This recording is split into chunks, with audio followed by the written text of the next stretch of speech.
welcome to the deep dive. Yeah. If you're listening to this right now, you are likely one of the millions of men navigating the modern world and just trying to make sense of the shifting ground beneath your feet. Yeah, absolutely. You're looking around at society, seeking to understand the foundational shifts in our culture. You want to understand the history of our institutions before they were captured by feminist and Marxist ideologies, and exactly how those systems operate today. Right, and that's exactly what we're going to unpack. But before we get into anything else, do us a huge favor. Like and subscribe to the show right now. Seriously. Hit that like button. Make sure you subscribe so you never miss out on these deep dives. It really helps the show. It does.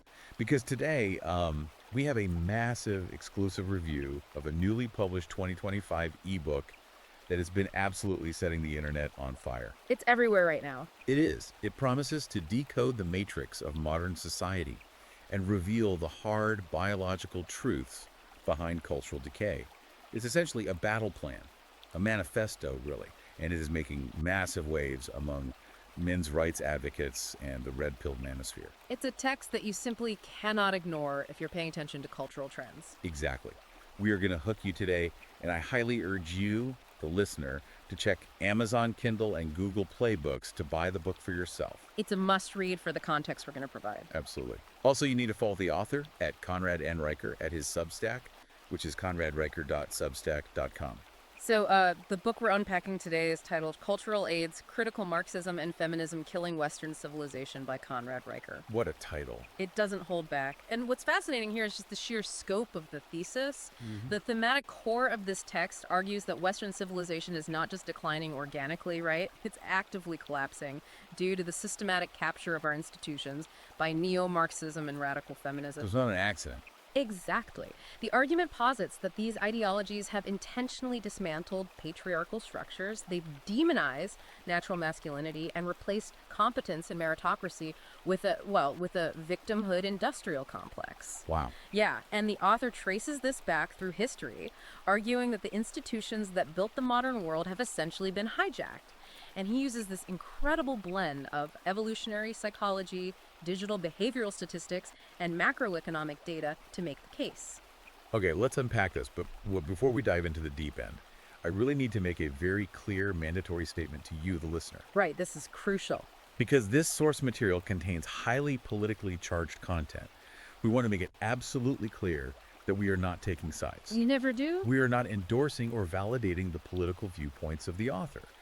Our job today is strictly to act as your guides, impartially unpacking the arguments, the data, and the claims so you can understand the ideas contained within this incredibly influential text. We are just holding up a mirror to the source material. Exactly. So you are fully informed on a book that is driving massive cultural conversations right now. That's the goal.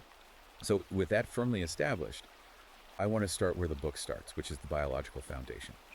This heavy reliance on the idea that our evolutionary firmware dictates human behavior, completely superseding social constructs. Right. The premise essentially equates trying to socially engineer away our biological hardwiring to trying to legislate away gravity. That is the foundational bedrock of the entire text. You Right. really cannot understand the societal critique without first understanding the biological baseline being presented here. Right. The text leans heavily into the work of evolutionary psychologists, most notably David Buss and his landmark 37 culture study. I've heard of that study, but break it down for us. For context, Buss's research is critical here because it wasn't just conducted on Western college students. You know how a lot of sociological studies just survey a bunch of undergrads and call it human nature? Oh, all the time. Right, but this study spanned vastly different cultures, geographies, and political systems. We're talking from industrialized capitalist nations to rural agrarian societies. So it's a true cross-section of humanity. Exactly. And what the methodology demonstrated is that human mating preferences remain startlingly immutably consistent. Meaning they don't change based on the culture. Right. Across the board, women universally prioritize resources, status, and the proven ability to provide in their mates. Conversely, men universally prioritize youth and physiological markers of fertility. I was looking at that section, and what really struck me is how the book frames female hypergamy. Yeah, it completely shifts the paradigm. It does. It's not presented as a social construct imposed by a patriarchal society that kept women out of the workforce, Yeah. which is basically the standard sociology 101 narrative. Right, the idea that women only look for money because men kept them from making their own. Exactly. But Riker frames it as an ancient evolutionary firmware designed specifically to ensure the survival of offspring. Precisely. The argument is that hypergamy, which is the biological drive to seek a mate of higher socioeconomic status, is a feature of the human operating system. It is not a bug introduced by culture. It's hardwired. Yes. And the text argues that modern feminism attempts to shame this biological reality while simultaneously benefiting from it. How so? Well, there's this highlighted cognitive dissonance where society demands equal pay and absolute independence for women, yet the dating filters, the actual behavioral choices, remain rigidly set to seek out men who are taller, stronger, and out-earning them. Here's where it gets really interesting, especially when the text applies this ancient firmware to modern technology. The dating app statistics presented in these early chapters absolutely floored me. The Tinder and MIT data. Yes, we are looking at data showing that women swipe right on only 4.5 to 20% of men. It's brutal. If you apply that to the real world, if you are an average guy on these apps, you are effectively a ghost. You do not exist to the vast majority of women. The book calls this the creation of a sexual aristocracy. And that phrase, sexual aristocracy, it perfectly encapsulates the economic dynamic at play here. We are talking about the Pareto principle, the 80-20 rule, but applied ruthlessly to human mating. 80% of the women competing for the top 20% of the men. Exactly. What the author is doing here is stripping away all the romanticism of dating and viewing it purely through the lens of evolutionary economics. Which makes total sense when you look at the apps. Right, because the algorithms on these apps aren't broken. They are highly efficient sorting mechanisms, putting our primal instincts on hyperdrive. Because it removes all the social friction. Exactly. Women who are biologically programmed to seek the absolute best provider and protector are suddenly given a digital catalog of thousands of men, allowing them to filter out the bottom 80% with literally the flick of a thumb. It's like applying for a mortgage, but the bank only accepts applications from billionaires. Yeah. The barrier to entry for the average guy is mathematically staggering. It's a closed system.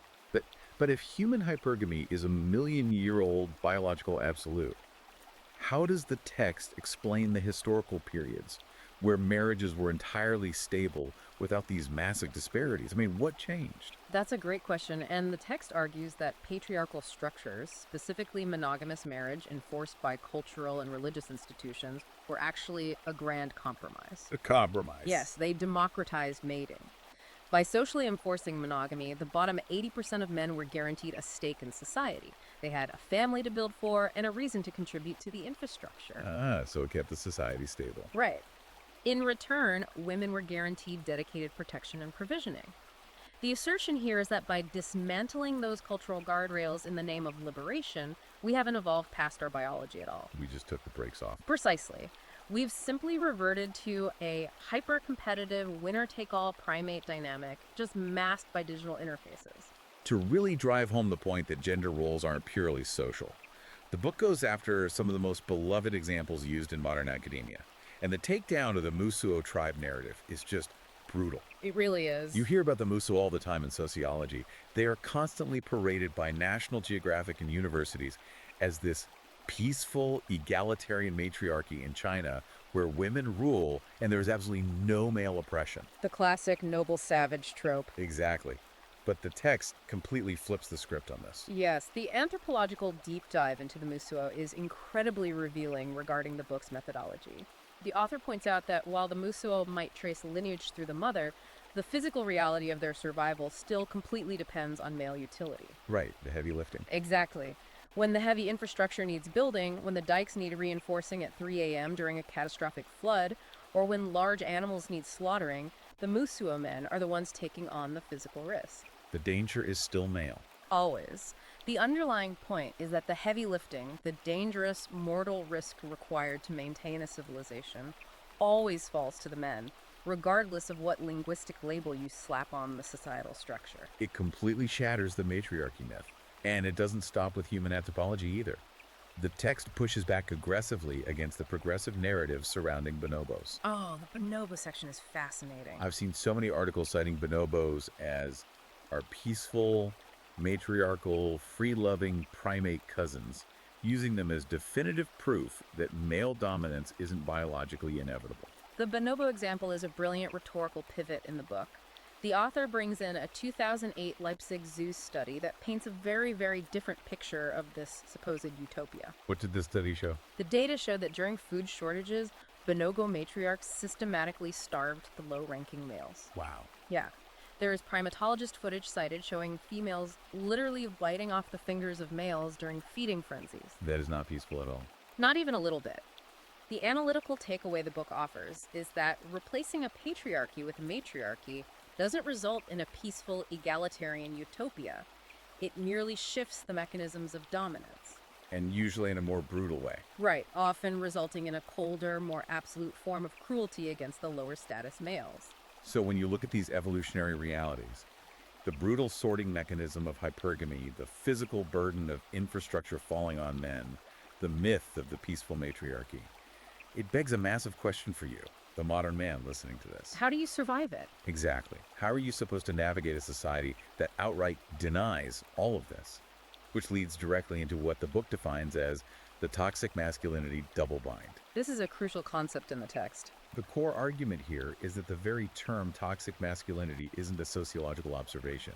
It is a weaponized double bind, designed specifically to cripple men psychologically. The mechanics of this double bind are explored through two distinct psychological traps. The author calls them the compliance trap and the vulnerability trap. Walk us through those. Well, society, heavily influenced by feminist narratives, actively demands that men open up emotionally. The cultural messaging is constant, right? Men need to cry, men need to share their deepest insecurities, men need to shed their stoicism. You hear it everywhere. Everywhere, but the text argues that this is a complete setup. Biologically, the evolutionary firmware we just discussed means that women are fundamentally repulsed by male weakness. Right, because the traits that are now being pathologized as toxic by modern culture, aggression, risk-taking, stoicism, dominance, are the exact same traits that evolutionary psychology proves women actively select for when seeking a capable protector. Exactly. It creates an impossible cognitive dissonance for the modern man. It's a trap because if a man remains stoic and competitive, he is labeled toxic, oppressive, and a relic of the patriarchy. He's the bad guy. Right. However, if he complies, if he steps into the vulnerability trap and shows deep emotional frailty to his partner or his peers, he is immediately viewed as weak. He loses all respect. The text argues that the moment a man cries in front of his partner, an imperceptible biological switch flips, and he is summarily discarded by the dating market and often by the corporate ladder as well. The specific data points used to back this up are wild. Let's look at the corporate side of the vulnerability trap first. I was reading the section on workplace dynamics, and there's a citation from a Harvard Business Review study indicating that men who show emotion or cry at work are 35% less likely to be promoted. 35%. Meanwhile, their female colleagues who exhibit the exact same behavior might be praised for their authenticity or emotional intelligence. That HBR study is crucial because it bridges the gap between biological theory and economic reality. The corporate world pays a lot of lip service to mental health and emotional openness, but the actual promotion metrics heavily penalize men who deviate from the stoic provider role. The system still demands stoicism while pretending it doesn't. Exactly. Furthermore, the text points to dating app statistics to reinforce this on a personal level. Data from platforms like OkCupid and Tinder show that when a male profile includes heavy emotional disclosure or signals vulnerability, match rates drop by a staggering 84%. 84%. You're basically guaranteeing you won't get a date. You're invisible. The author synthesizes all of this to show that despite what society claims to want, a man's tears act as an evolutionary repellent. And while men are being punished for showing vulnerability, they are simultaneously being shamed for the stoic aggression that literally keeps society functioning. The numbers on workplace fatalities just stop me in my tracks. They're grim. 93 to 97% of all workplace fatalities are men. We're talking about the loggers, the oil rig workers on the North Sea, the deep sea welders, the roofers in the middle of summer, the high voltage linemen. The absolute most dangerous jobs on earth. Right. How does the book square that massive sacrifice with the prevailing cultural concept of patriarchal privilege? It doesn't square it at all. It obliterates it. The author reframes this not as privilege, but as male disposability. Male disposability. Yes. The argument is that society is perfectly comfortable with men dying anonymously in trenches, falling off cell towers, and being crushed in mines to keep the lights on and the water running. As long as the infrastructure works, no one cares who died to build it. Exactly.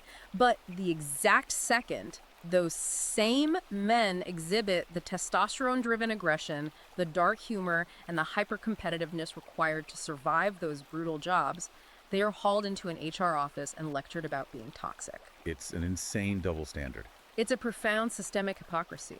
Society extracts the utility of traditional masculinity while openly despising the men who possess it. I think the most mainstream cultural flashpoint the book uses to illustrate this is the infamous Gillette ad from 2019. If you were paying attention to the cultural zeitgeist back then, you remember the best men can be. Oh, absolutely. It was a multi-million-dollar ad campaign that essentially lectured its own customer base about toxic masculinity, bullying, and mansplaining. The Gillette case study is used as a prime example of institutional overreach crashing into market reality. The text details how this campaign was a financial catastrophe, costing the parent company an estimated $8 billion in write-downs as consumers massively rejected the pathologizing of manhood. 8 billion, with a B. Yes. The analysis here is that men simply stopped buying the razors because they recognized the compliance trap. They refused to hand their money over to a corporation that was explicitly telling them their natural protective instincts were inherently evil. When you lay it out like that, it begs the question. If this double bind is so obviously alienating to half the population, and if it costs corporations billions of dollars, why does it exist? Right, what's the incentive? Exactly. And the text suggests it's an intentional form of societal control. If you can convince the demographic historically responsible for building and defending the civilization that their core nature was flawed, you effectively neutralize their ability to resist. You break them down from the inside. Which leads us into one of the most intense parts of the book, the capture of institutions. This is where the text moves from psychological analysis to a macro structural critique. The premise is that the pathologizing of manhood didn't happen organically, and it definitely didn't happen by accident. It was engineered. Yes, it was meticulously engineered by what the author terms critical theory worms, Marxist and feminist dogma, that slowly, systematically captured the education system, corporate infrastructure, and mainstream media. And the goal of this capture? According to the text, the goal is the complete replacement of competence hierarchies with grievance hierarchies. Let's start with the education system, because the data presented here on how boys are treated from day one is deeply alarming. The text cites that 73% of sociology departments now teach Marxism as an objective truth, treating biological reality as merely a social construct. It's totally inverted. But the real tragedy is happening in elementary schools. According to the data laid out here, boys are 4 times more likely to be medicated for ADHD, simply for exhibiting normal, high-energy, competitive male behavior. The author paints a picture of an education system designed by and for a heavily feminized metric of success. Think about it. Schools have systematically eliminated unstructured recess, they've banned dodgeball, and they've virtually criminalized roughhousing. Just being a boy is against the rules. Exactly. When boys naturally fidget or struggle to sit perfectly still in a desk for 8 hours a day, the institutional response isn't to accommodate their biological energy. They don't give them an outlet. No. Instead, the text argues, they are chemically castrated with Ritalin and Adderall to force compliance. The goal isn't to educate the boy. The goal is to mold him into a more docile, manageable subject, essentially punishing him for his biology from the moment he enters the classroom. To illustrate the absolute failure of this kind of educational social engineering, the book points to Scandinavia, which is always held up as the gold standard of progressive utopias by these exact institutions. Right, the progressive promised land. Exactly. The text details the Swedish gender-neutral preschools, like the famous Igalia school. The teachers there refused to use pronouns like he or she. They banned classic fairy tales for being too traditional and tried to force identical gender-neutral play patterns on the toddlers. And the result of that Swedish experiment is presented as a massive failure of ideology crashing headfirst into biological reality. What happened? Well, the researchers studying these gender-neutral environments found that despite the intense social conditioning, the boys still took the gender-neutral dolls and instinctively turned them into makeshift weapons, swords, and guns. Of course they did. While the girls continued to mother and nurture the toys. The analytical takeaway is undeniable here. You cannot socialize away millions of years of evolutionary hardwiring. It's impossible. Yet, as the text points out, our institutions continue to waste billions of dollars and countless hours trying to do exactly that, deeply damaging young men in the process. And what happens when these heavily conditioned kids grow up and enter the corporate world? The book argues that this exact same ideology scales up into corporate infrastructure, specifically through diversity, equity, and inclusion policies. DEI initiatives. Right. The claim here is that when you replace a pure meritocracy with victimhood quotas, you inherently lower the standard of safety and productivity. The example that really jumped out at me was the connection the author draws between the Boeing 737 MAX crashes and the degradation of engineering standards. Now, this is a highly controversial but deeply argued point in the text. The author contrasts the historical engineering rigor of the aerospace industry, which was built on absolute, unforgiving competence metrics, with modern corporate governance that prioritizes diverse hiring quotas over raw spatial reasoning and advanced mathematics. They changed the hiring priority. Yes. The argument isn't just that the priorities shifted, it's that the actual safety of the physical world is compromised when a corporation prioritizes a grievance metric over finding the absolute best mind for a complex engineering problem. Because physics doesn't care about your quota. Exactly. The text suggests that when you ignore the biological realities of who naturally excels at extreme spatial reasoning, the results in heavy infrastructure are catastrophic. The economic data provided to support this corporate decay is also incredibly specific. Let's talk about the Norway board quotas. The text points to Norway's aggressive government mandate requiring 40% female representation on all corporate boards of publicly traded companies. According to the financial data the author synthesizes, enforcing those quotas resulted in a tangible disaster for corporate efficiency, tanking return on investment by 12% across the affected sectors. A 12% drop is massive. It's huge. And the mechanics of why this happened are crucial to the book's thesis. By forcing companies to pass over highly qualified, hyper-competitive, deeply experienced men in order to promote less qualified candidates, purely to meet a government mandate, the actual productivity, strategic decision-making, and profitability of those companies suffered heavily. It's exactly what happens when you dismantle meritocracy. It is the ultimate real-world proof of what happens when a competence hierarchy is forcibly dismantled. We see this institutional capture operating as a propaganda arm in the media and entertainment industries as well. The book contrasts the box office performances of movies that aggressively push these agendas against those that embrace traditional masculinity. The contrast is stark. The author points out that heavily feminist-leaning properties, like Captain Marvel and the female-led Ghostbusters reboot, resulted in massive financial hemorrhaging. The text cites a $1.1 billion loss for the broader Marvel Cinematic Universe properties that leaned into this messaging. The analysis of the entertainment industry highlights the absolute disconnect between the media elite and the free market. Audiences fundamentally reject being lectured to by misandrist writing that actively deconstructs their heroes. They just won't pay for it. On the flip side, the text highlights the phenomenon of Top Gun Maverick. Here was a movie that unapologetically celebrated traditional, risk-taking, brotherhood-driven masculinity with zero apologies and zero progressive lecturing. And it was a massive hit. It grossed $1.5 billion globally. The author uses this to prove that the global free market intensely craves natural masculinity, even while the captured institutions try their hardest to suppress it. So we've established the pattern at the macro level.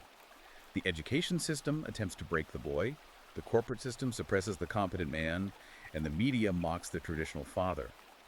But as vast as those issues are, the book argues that the most devastating weapon used to destroy Western civilization operates on a much more intimate micro level. This is where it gets really personal. Yes, this brings us to a deeply intense and aggressive critique: the divorce industrial complex and family annihilation.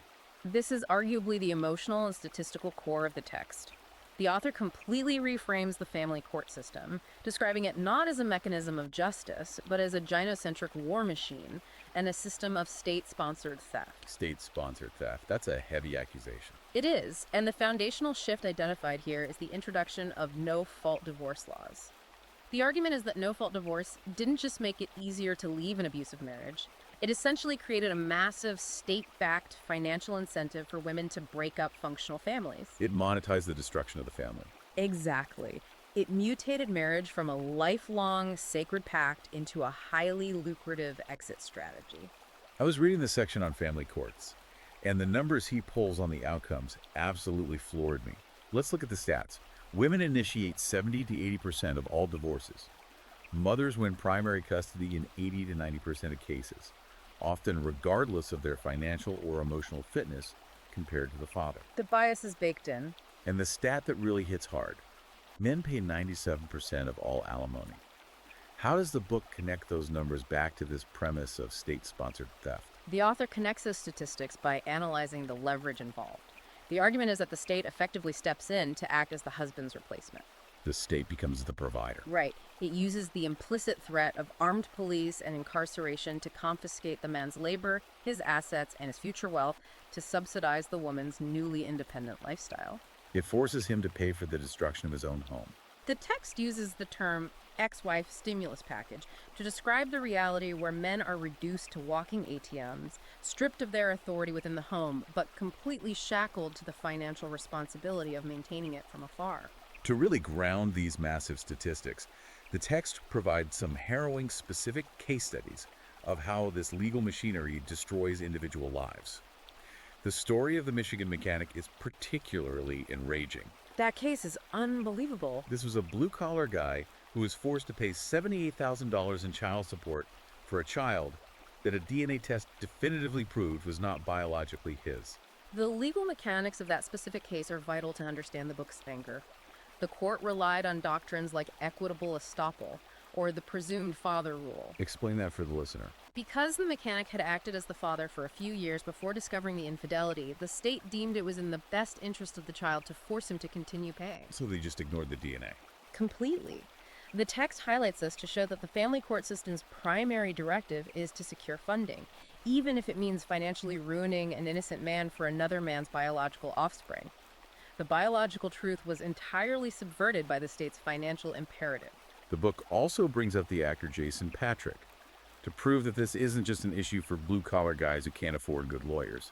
Patrick had to spend millions of dollars and fight a grueling 5-year battle in court just to win the right to see his own son. And he's a wealthy, famous actor. Right. The text uses his ordeal to demonstrate that even massive wealth and public status do not protect a man from a system that is fundamentally biased toward maternal gatekeeping. This systemic bias is further compounded by what the author identifies as the weaponization of false accusations.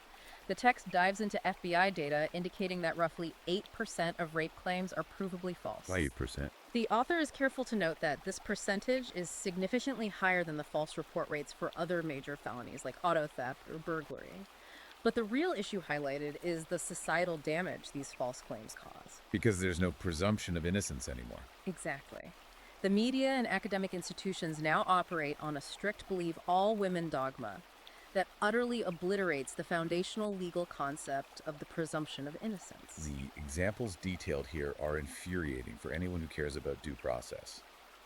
The book spends significant time on the Duke lacrosse case, detailing how 3 young men had their lives, their academic careers, and their reputations completely ripped apart by a false accusation from a stripper. It was a modern-day witch hunt. And what the text emphasizes is how the media and the academic establishment eagerly aided and abetted the destruction, desperate to paint these young men as privileged monsters before any facts were established. And then there's the tragedy of Brian Banks, which the author explores deeply. Banks was a rising high school football star with NFL prospects who lost his entire career trajectory and spent 5 years in a maximum security prison based on a completely fabricated claim by a classmate. 5 years behind bars for a lie. Yes. She later admitted on hidden camera that she made the whole thing up so she wouldn't get in trouble with her mother. The text uses the Banks case to show that the system doesn't just overwhelmingly favor women. It actively protects them from the legal consequences of perjury, even when their lies result in the total destruction of an innocent man's life. When you look at these men being economically hollowed out in family court, losing access to their children, and living under the constant threat of unprovable accusations, it begs a massive question. What is the macro-level result of removing the patriarch from the family unit? And the text points directly to the fatherhood void. The author pulls extensive CDC data to illustrate the civilizational cost of this void. Homes without active fathers are linked to a staggering 400% higher risk of teen pregnancy, massive surges in youth incarceration rates, and skyrocketing high school dropout rates. 400%. The data is just staggering. The text zooms in on specific demographics, noting that in certain Detroit neighborhoods where violent crime is at its absolute highest, up to 70% of juvenile criminals lack fathers in the home. So the breakdown of the family leads directly to the breakdown of the city. The analytical conclusion drawn here is that by systematically incentivizing the removal of the patriarch, the state hasn't liberated society at all. It has engineered generational chaos. Which brings us to the inevitable breaking point. If you mathematically rig the dating market, if you pathologize a man's natural instincts in the workplace, and if you turn marriage into a financial bear trap, why would men keep participating? They wouldn't. And the book's answer is they aren't. They're opting out. This leads us into the discussion on the weakness epidemic and economic suicide.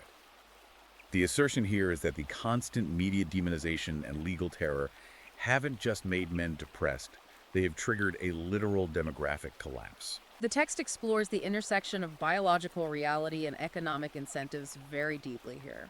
It looks at the feminization of society and the plummeting fertility rates across the West. How does the book connect feminism to the birth rates? The argument is that modern feminism sold women a lethal cocktail, specifically the lean-in career lie. Women are relentlessly told that corporate advancement and climbing middle management ladders will fulfill them. The boss girl narrative. Exactly. Yeah. This leads them to delay marriage and family until they hit a biological wall, often ending up in their mid-30s, freezing their eggs in a panic as they realize a corporate title doesn't keep you warm at night. And where are the men during all this? Men, observing the stacked deck of family courts and the hostility of modern dating, are making the highly rational economic choice to simply walk away. The biological alarm bells ringing in this section are deafening. The text cites massive epidemiological studies showing that average male sperm counts have dropped by 59% since 1973. 59%. We are literally biologically weakening as a species, and the psychological toll is just as devastating. Male suicide rates are 3.5 to 4 times higher than women's, accounting for roughly 79 to 80% of all suicides globally. The author links those suicide statistics directly back to the double binds we discussed earlier. It is the result of a society that inherently demands men continue to provide, protect, and produce, but systematically strips them of their authority, alienates them from their own children, and constantly bombards them with messaging that their natural masculine instincts are a disease. It's a recipe for profound, lethal despair. Exactly. But not all men are succumbing to despair. Maybe you're just quietly checking out. The text dives heavily into the rise of MGTOW men going their own way. The author notes that this movement saw a 300% growth surge in the wake of the Me Too era. A huge spike. And what's fascinating is how the book frames this. It draws a direct parallel to the herbivore men in Japan, an entire generation of young men who simply refuse to engage in romance, marriage, or grueling corporate ladder climbing. This is a crucial distinction in the book's framing. The author does not frame men going their own way or the herbivore men as movements rooted in misogyny or hatred of women, which is how mainstream media usually dismisses them. Right, they just call them bitter. Exactly. But instead, it is framed as a highly rational, calculated economic retreat from a rigged casino. A rigged casino, that's a perfect analogy. If the state heavily incentivizes your partner to divorce you, take half your assets, and alienate you from your children, why would any logical man risk his home, his wealth, and his mental health by signing that contract? The risk just isn't worth the reward anymore. They aren't throwing a tantrum. They are assessing the risk-to-reward ratio of modern marriage and choosing not to play. And what happens when a massive chunk of the male population, the exact demographic responsible for building and maintaining the society, goes on an indefinite strike? The result is demographic suicide. The numbers don't lie. We look at the global birth rates provided in the text. South Korea is the canary in the coal mine, having collapsed to an apocalyptic 0.72 births per woman. Entire schools and pediatric wards are literally shutting down. A total collapse. And then there is Sweden.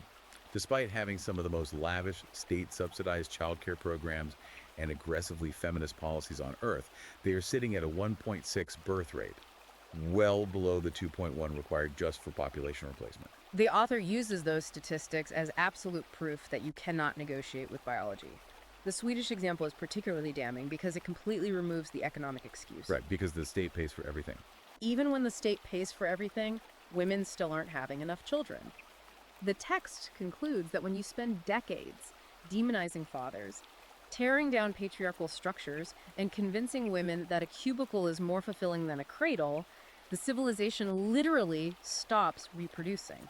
A society that hates its own foundational mechanics cannot survive the winter. Exactly. So, if the diagnosis laid out in this book is terminal, what is the prescribed cure?